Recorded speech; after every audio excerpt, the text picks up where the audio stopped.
The world gets very small. Last night we had dinner together.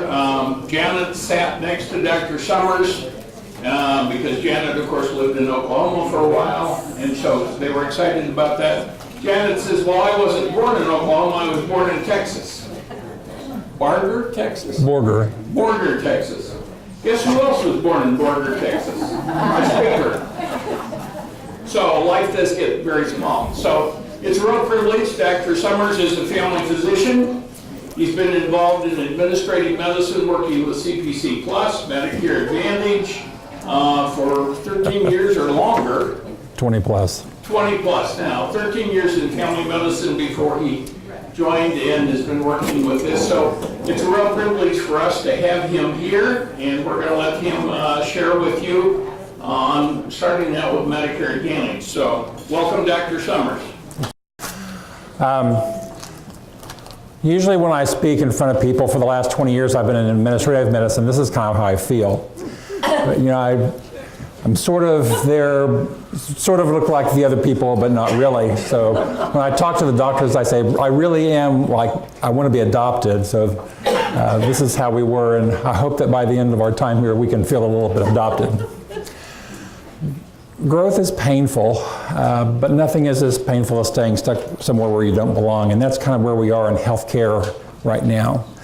And I tell you, growth is painful. I remember growing when I was 12 and 13 years old, and I would wake up at night with my legs hurting and my brain hurting, and I feel like I'm there right now again with my body hurting and my brain hurting because all the things that are going on with healthcare and medicine.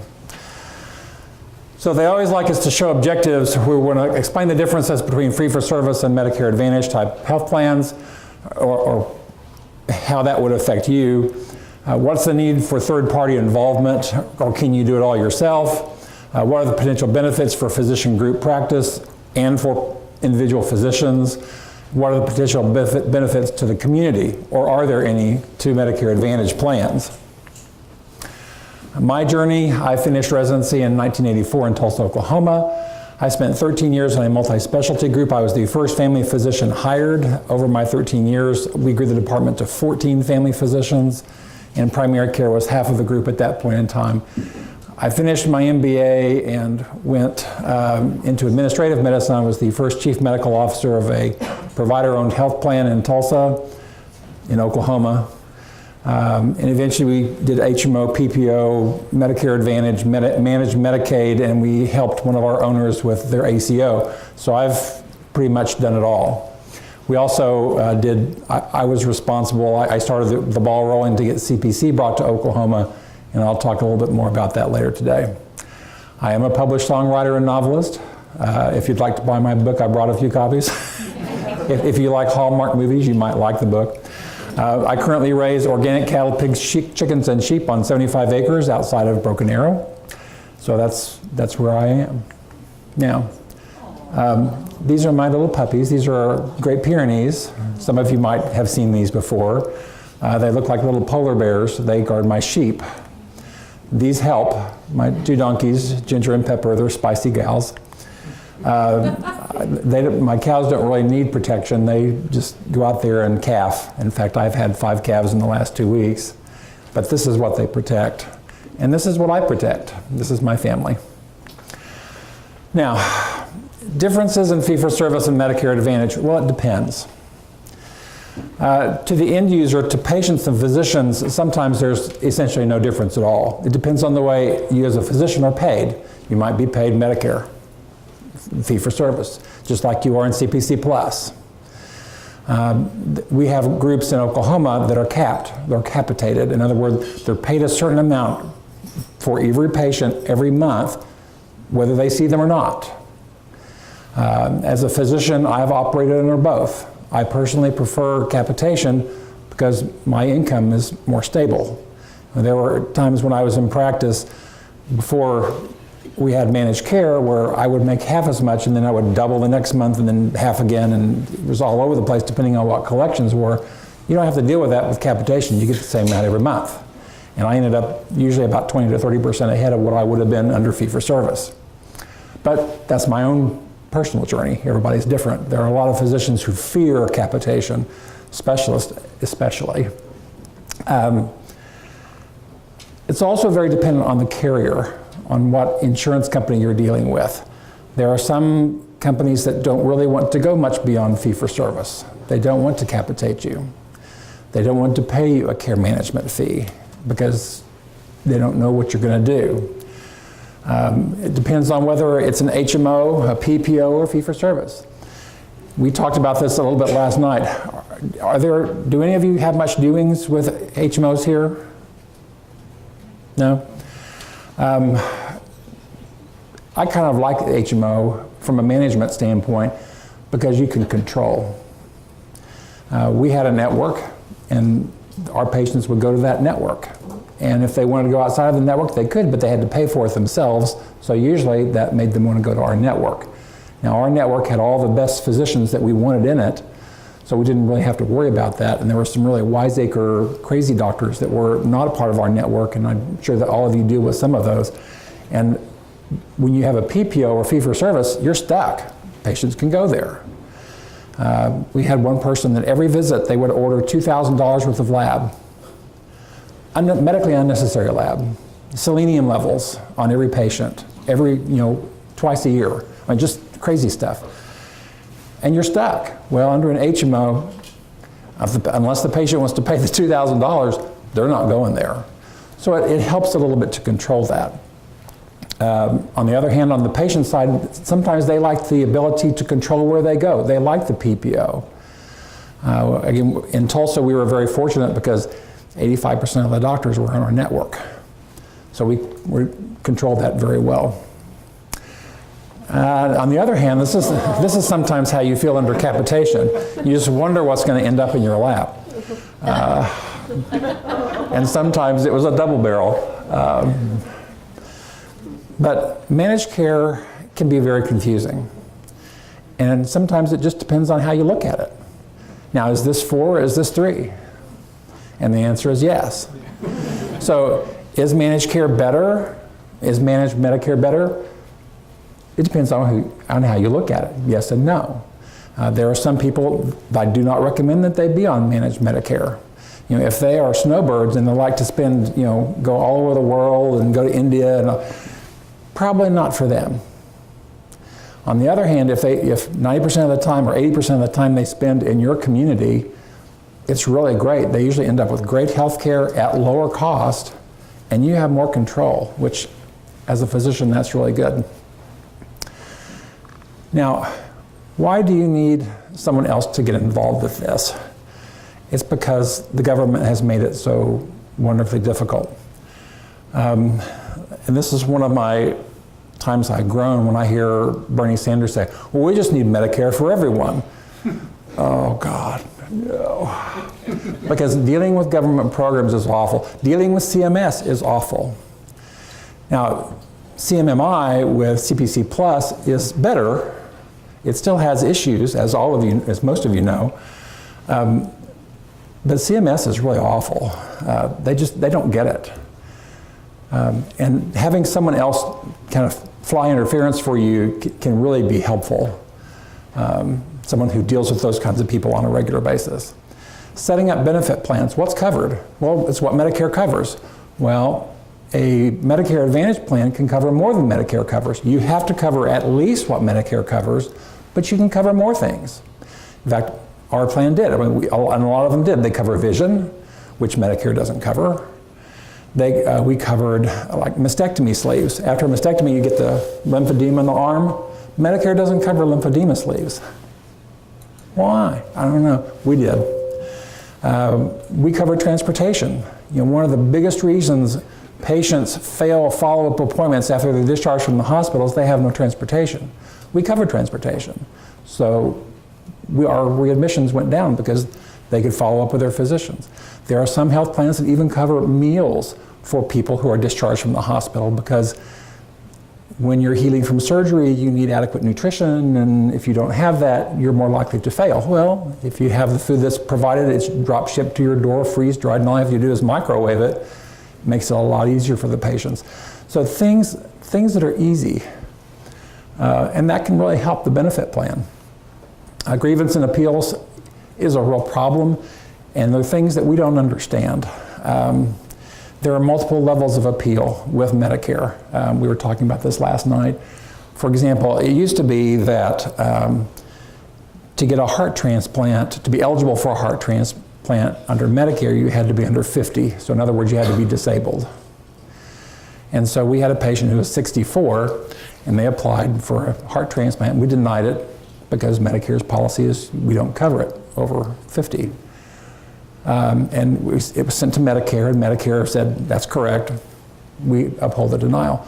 Well, they can appeal again to an administrative law judge, and as we all know, judges have an intimate familiarity with medical issues. And he overturned it, saying, no, that's ageism. You just can't deny it because he's 64 years old. And so we had to approve the heart transplant, this $250,000 procedure, and the patient died on the table, wasting the heart. There was another case where, do your guys do vertebroplasties here? Okay. You're familiar with there's two very well done studies that show vertebroplasty is no more effective than placebo in relieving back pain. And the American Academy of Orthopedic Surgery recommended that it not be done on patients because of the lack of evidence that it was beneficial. And so we had a request for it that we denied. We said, and we sent them the articles. We said, here's the two articles that support that it's no more effective than placebo. Here's the statement from the American Academy of Orthopedic Surgery that says it should not be done. And the response we got back, it's a covered benefit. You have to cover it. So that's $1 billion a year that your government spends on a placebo procedure. It's $20,000 a pop, and we actually had two patients who were in their 80s who had them done, and they died on the table. So it's not a benign procedure. So grievance and appeals, you don't want to get in the middle of that. It's really complex and frustrating. There's all these enrollment and satisfaction programs, and some of you deal with a lot of that with the CPC Plus, where you assess patient satisfaction and so forth. In managed Medicare Advantage plans, we've had to do that from the inception, and we're graded from 1 to 5 stars on how good we are. And we had some really interesting experiences.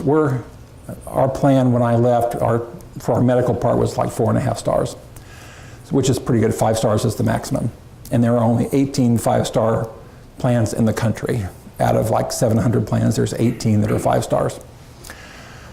Well, one of the other plans had been 3 stars or less for like the previous 3 years. Medicare, without this plan's knowledge, sent a letter to all the members saying, your plan has only been 3 stars for the last 3 years. You might look for another plan. So that's a real warm and fuzzy feeling when those people bring that in to their doctor. What is this? So it helps to have someone on your side fighting some of those battles.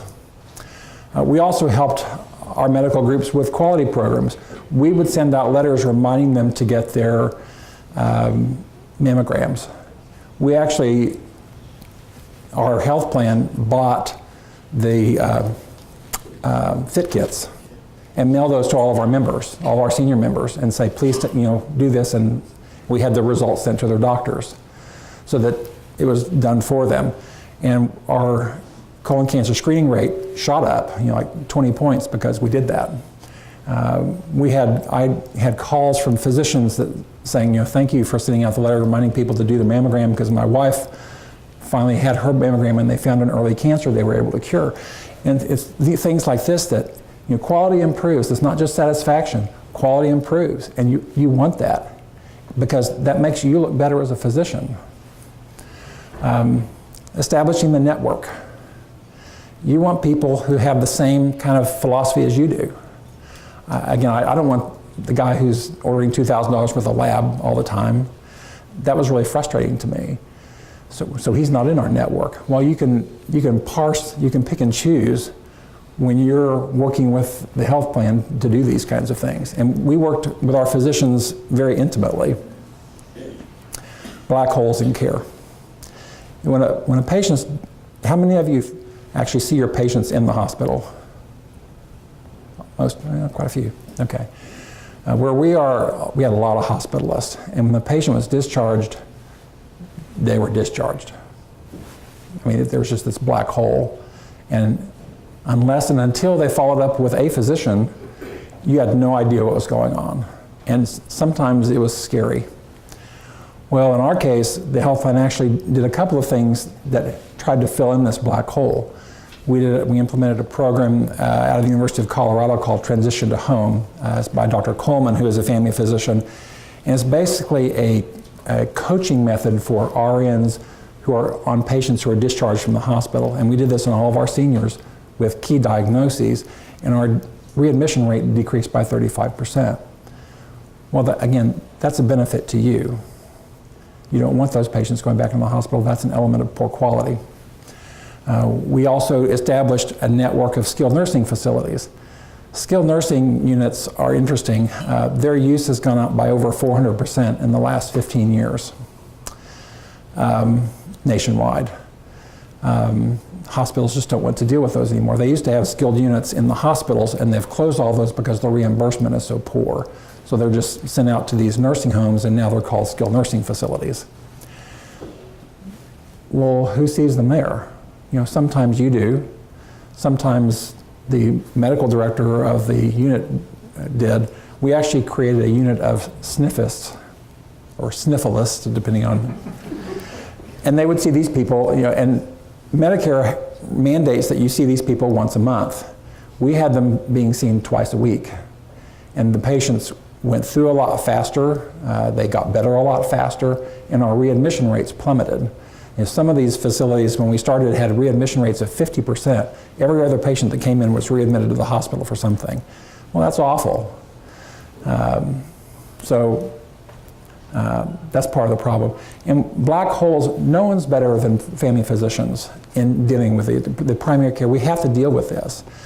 And we used to think, well, they're being readmitted for the same thing that put them in the hospital in the first place. No, 80% of the time, they're readmitted for something that had nothing to do with the initial hospitalization. This has even made its way into the journals called the frail elderly syndrome. Because if this breaks down, then this breaks down over here. It's a cascade of disasters that occurs. So you have the specialist, whoever is taking care of what took them in the hospital in the first place. It's your job as a primary care physician to make sure everything else underlying that patient's health is doing okay. And we got better. We talked about the involvement in plan design. Cash flow, again, this really depends on your contract. One thing I never was able to do, and it frustrates me greatly, is to try to get the medical group to negotiate a rate that was based on a percentage of premium. You can do that, and I think our group was willing, our health plan was willing to do that, but we never got requested that. Well, that's wonderful, because if most of the time, if the health plan is working right, they can get their money to be higher. For example, when we went from 3.5 to 4 stars, the health plan automatically got 3% more money because we were a high quality plan. It's pay for performance, and the health plan's not. Well, the physicians who were really responsible for doing a lot of that got nothing out of that. Whereas they would have automatically gotten a 3% pay raise if they would have paid on a percentage of premium. So think about that. And there are other things that you can do that actually can make more money for the health plan, and we'll go into those in just a minute, that can get you even more. And some of that you've seen in CPC Plus with the HCCs, the hierarchical condition categories. Those impact tremendously how much the health plan gets paid. Well, that's great for the health plan, but how does that help you? Well, it helps you a lot if you're paid on a percentage of premium. Okay. Another thing, if you work very closely with a health plan, it helps to get data. And that was really frustrating to a lot of our physicians, because Medicare will never send you data. I mean, even under CPC, they rarely send you data, and they never send it in a timely fashion. In CPC, our group gave data on a monthly basis. And if we had a physician practice who said, you know, I'd really like to see what our, you know, in the last 3 months, who our readmissions were. Or in the last year, who's been readmitted more than twice. Or, you know, they can ask any sort of question, and we'll say, fine. And we gave them that report within 2 weeks. Then they could work on it. They also looked at our data as a surrogate for Medicare. You know, how good are we doing at hemoglobin A1Cs? Well, under this Medicare Advantage plan, I can give you that data. And if you assume that your practice is similar across your practice, you can say, well, this is my surrogate for Medicare. You know, I have 15% of people who have a hemoglobin A1C over 9. Who are my people I need to work on? And start that process. So it's really helpful to get that data. You get more patients. A third of our patients who came into Medicare Advantage changed their primary care physician. So you can get more patients. One of our problems was that a lot of our physicians were closed to new patients. So that's, you know, as long as you want more patients, they can usually get you some more. And financially, Medicare Advantage is the most lucrative. We did a very careful analysis of that. You know, we had a lot of people who are Medicare fee-for-service. We had one of our owners who was in the ACO, and then we had CPC, and then we had Medicare Advantage. Under what system did the physicians and the health systems get the most money? It was Medicare Advantage, because they got access to a lot of the other things. Benefits to the community, improved overall health. Again, our star rating went from 3.5 to 4.5. A lot of those were quality measures on improved cancer screening, improved pneumonia vaccinations, so it got better. It used to be that within 2 adjacent zip codes in Tulsa, the delta on life expectancy was 15 years. People literally across the street live on average 15 years less than people in other zip codes. That's awful. And some of that, well, 95% of it is socioeconomic. In the 4 years of CPC Plus, we were able to decrease that by 1/3. So healthcare quality is improving, and that was really useful. In addition, they get access to more benefits, the vision, dental, transportation, meals, those kinds of things. So they got more for their money. And generally, it costs less. Medicare Advantage to the member costs less. You know, when they go to the hospital, it's not 20% of the hospitalization, it's a $100 copay. That's not bad. In Oklahoma, can you find Oklahoma? This is death due to heart disease. And this is why we focused on outcomes. We were really always grateful for Mississippi because it was the only state that was worse than Oklahoma.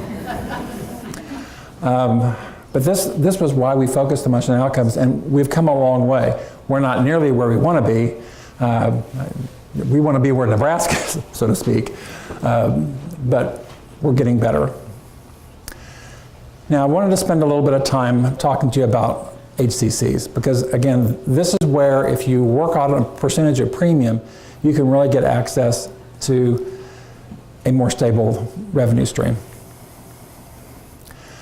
Under the old style, you're paid on fee-for-service. You get the same payment whether it's a really complex patient or a really simple patient. Same amount. And whether you're right out of residency or you have 20 years in the business, same payment. And that's frustrating. The new style is fee-for-value. They're trying to get into that with CPC Plus, CPC and CPC Plus. They're dipping their toe in it. They also have the orthopedic demonstration project where they're paying a fee for certain joint replacements. There's the oncology medical home model that they're also trying to do that, where they're essentially doing the same thing they're doing CPC with oncology groups. All of our oncology groups in Oklahoma are now on the oncology medical home model. And it's just kind of like a dog lab. CMS and CMMI are studying these to find out which gives them the best bang for the buck. You know, if we invest this much, what are the results we get in improved outcomes, lowering cost, and so forth. So, and some of the programs are voluntary, like the CPC. Some of them are not, like the orthopedic programs. They just picked hospitals and say, we're going to do it there, and this is what you're going to get paid for hip replacements, and that's all you're going to get paid, period. That's a little bit scary to the orthopedic groups. HCCs are basically dividing the diagnosis into categories that indicate possible/probable future cost. So the higher the HCC, the more likely in the future that patient is to incur cost. If you want to view that as my patient is sicker, you can do that because generally sicker patients incur higher cost. It's taken from coding anywhere in the healthcare system, so it's not necessarily just you, it's the hospital, it's specialists the patient sees, it's mental health. I mean, it's anybody who bills Medicare for that patient that code is taken into the system. And it's checked 3 times over a 2-year period to make sure that you're getting what you should get. It's documentation. And this is not gaming the system. I had a lot of physicians who, when we started really paying attention to this in Tulsa, who calls it, you're just gaming the system. I said, no, I just want you to code accurately. If you code accurately, that's all we want you to do. So how sick is the patient? And this was really funny because when we talked to people at the beginning of a CPC, we said, well, my patients are sicker. But when we looked at their ACC scores, they were actually lower than the people who were getting. So, and again, basically what you code in 2017, you get paid in 2018. And every year it renews. Medicare has no memory. So you have to code it every year. Otherwise, that's a brand new patient. Let me give you an example. This is kind of a classic example, and these dollar figures are a little bit older, 4 or 5 years old, so I'm sure they're higher now, but the point is relative, is pertinent. So if you take a 76-year-old female with CHF diabetes with renal manifestations, which are stage 3 CKD, and COPD, well, just for being a 76-year-old female, this is the HCC, 0.457. That's a healthy 76-year-old female, which is almost an oxymoron, right? Now, average risk is always 1. Yes, question? Does that 0.457 mean no other medical diagnosis? Yes, yes. 0 other Yes. That's, again, no other diagnosis, no other HCC pertinent diagnoses. Yeah. There are diagnoses that do not affect the HCC score, and we'll get into that too. So, well, for the year, you're a third party or whoever gets paid $4,400. Well, okay, with all those problems, that's a little scrapey. Well, let's add CHF. We've almost doubled it by adding 1 diagnosis. Let's add diabetes. Well, that increases it by another 50%. And then there's what are called buddy codes. This tells you that there are renal complications, but it doesn't tell you how bad they are. How sick is that patient? Well, they're this sick. That kidney is this sick. They're not on dialysis. That would be a higher HCC. They just have CKD3. They need to be monitored. COPD. Now, the other thing that's kind of interesting about HCCs is that they recognize that with certain conditions together, that makes that patient more complex.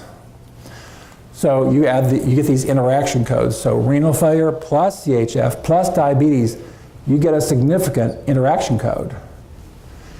Well, here's this patient that we started with $4,400. Now you're getting paid $25,000 a year. Wouldn't you rather be paid on a percentage of premium? Even if you were paid 10%, you would have gone from $400 a year to $2,500 a year for taking care of the same patient. That's what I mean.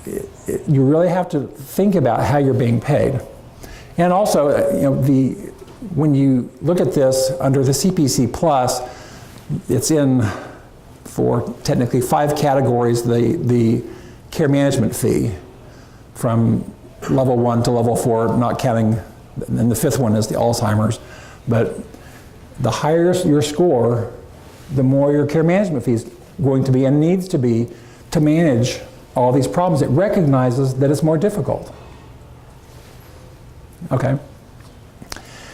Again, another thing to remember is that if it's in your problem list, that does not mean that Medicare knows it. Medicare only knows what's billed. So if this is your problem list, and this is only the only thing that you're billing, you're losing 0.791 points in risk score, so $10,000 plus a year, just because it hasn't made it here. So somehow, during the course of a year, somewhere in your system, the problem list needs to make it to a billable event. Now, so document all diagnoses for which the enrollee is being treated. Document it in your plan and in your bill. And then specifically link each diagnosis with its assessment. Here's some examples. And there was a health plan, I want to say it was Aetna this year or last year, that was hit with a multi-million-dollar award for overstating HCCs. When they went and they audited charts, and CMS can do this, they said, we don't see evidence that this person had these conditions. You faked it. And they asked for millions of dollars back from Aetna.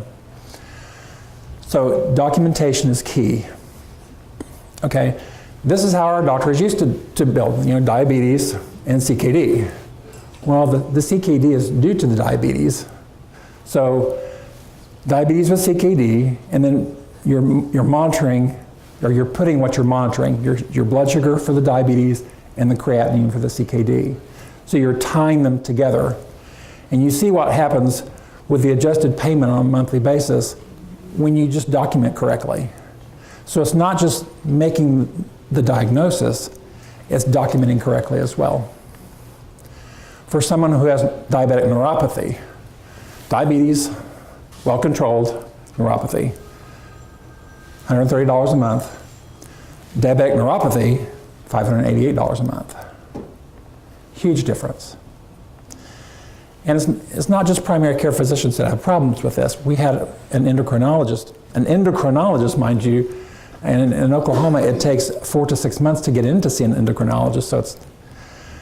And you can imagine that they're probably taking care of challenging patients. We noticed that 90% of the claims that we received from her were for uncomplicated diabetes. We had a hard time believing that. So we went in and looked at some of her charts, and essentially none of them were uncomplicated diabetes. So we actually sat her down and said, we don't understand, why are you documenting that all these are uncomplicated diabetes? And she said, all I'm treating is the diabetes, I'm not treating the complications. That's not the point. The point is that's not the accurate diagnosis. The accurate diagnosis is complications, whether you're treating them or not. I mean, so it's interesting, it's important to state that. One of the things we did early is we made a table like this and said, when you code diabetes, make sure that you're doing the buddy things that go along with it so we can get adequate payment. And this is what happens. With all these you get this, but again, neurological complications or renal complications, it's a very vague, it doesn't tell you enough about that condition. How bad is it? Well, it's really bad. So it can affect your in-payment to have that buddy code. And there are conditions like diabetes, and diabetes is the most common one that we see that requires the buddy code to really get your maximum reimbursement. Questions so far? Yes, sir. Those buddy codes, are those automatically calculated by, do you have to find a code for diabetes? Yes. Or complications work? You have to find the complication that you have. But if you put diabetes mellitus with chronic kidney disease and then put chronic kidney disease stage 4. And the code for that, that's all you need. Find that separate buddy code, the diabetes plus with the complication, or is that automatically calculated by the system? Well, it's not by our system. So you would have to put both of those diagnoses. Right, but do you have to do the third code that adds the extra buddy code? No. No, sorry. Yeah. Yes, ma'am. Sorry, a little worse. If somebody has numerous complications with diabetes, are you putting in diabetes with this, diabetes with this, diabetes with That's a very good that's a very good question. They're not additive. What Medicare will do is to take the highest one, the highest value one, and that's what you'll get. So in this case, for example, it will be the renal complications. Okay. So if you have if your AMD, this is going to overweigh that. So this is what you'll get, the $709 a month. REMR is set up that you can click all the complications, but you can only click once. So Yeah, well, it's just smart to know which click, ones yeah. to open. And that's why we end up passing this, a chart very similar to this out to our practices. We just, in fact, we had a one-page cheat sheet for HCCs. Now, when I was a medical director for a health plan, I would get called by doctors at all times, and they would say, what are the magic words I need to say to get this approved? Well, to a certain extent, HCC has their own magic words too. For example, if you document chest pain, that has no HCC value because it might be nothing. It might be costochondritis. Well, that's not going to cause an HCC payment. If it's angina, it does. If it's pneumonia, it doesn't have any. If you can identify the pathogen, it makes a big difference. And an even bigger one if it's aspiration pneumonia. And as you know, if someone has an aspiration pneumonia, that's a sicker patient. So again, it's predictive of future cost. Hepatitis C has none because you can get over hepatitis C and it can have no long-term impact. On the other hand, if you've got chronic hepatitis C, that's a problem, and you might want to call the Gilead rep. Bronchitis versus chronic bronchitis. Cardiac dysrhythmia has nothing. And that's kind of counterintuitive, but I have a cardiac dysrhythmia. I have paroxysmal atrial tachycardia. Does that have any impact on my long-term health? No. That's why you need to state the dysrhythmia. Well, I have atrial fibrillation. I have PVT. That's different. Those have impact. Dyspnea, oxygen dependence, I haven't seen this used a whole lot. And this I have seen a lot, right-sided weakness after a stroke. Well, technically, medically, it's not that. It is hemiplegia. Weakness has no impact. Hemiplegia does, using the correct medical term. This is that magic word kind of thing. In our nursing home practices, I frequently see these. Failure to thrive in anorexia, when what they really have is, their serum protein is less than 2. I mean, protein is 5. They have malnutrition. They're cachectic. They have protein calcium. That has a huge impact because the survivability of that patient is dramatically reduced. So again, it impacts future outcome and cost. Again, identifying the type of neuropathy. Depression by itself has nothing, but major depression, MDD, or chronic depression does. Again, it's knowing what phrase, what code to use. Also the status codes, and this drove my doctors crazy. Again, you have to document these every year. If you don't list this dialysis code every year, to Medicare, that patient grew kidneys back. And that's huge, that 1.3. And you know that all of these have a significant impact on future cost and how you're going to have to take care of them. Amputation status, if you don't document that every year, that leg grew back, that foot grew back. And it's odd that an amputation of an arm is not as significant as the amputation of a leg, because an amputation of an arm is usually not due to vascular disease. And usually it's more traumatic or something like that, which doesn't necessarily have any huge long-term impact. Whereas a foot or a leg is more likely to be due to vascular disease, and they're more likely to have problems on the other side or other issues with vascular disease.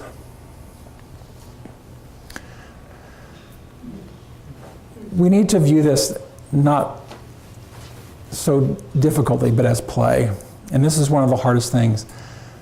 This is why I had fun with CPC. CPC was an area I could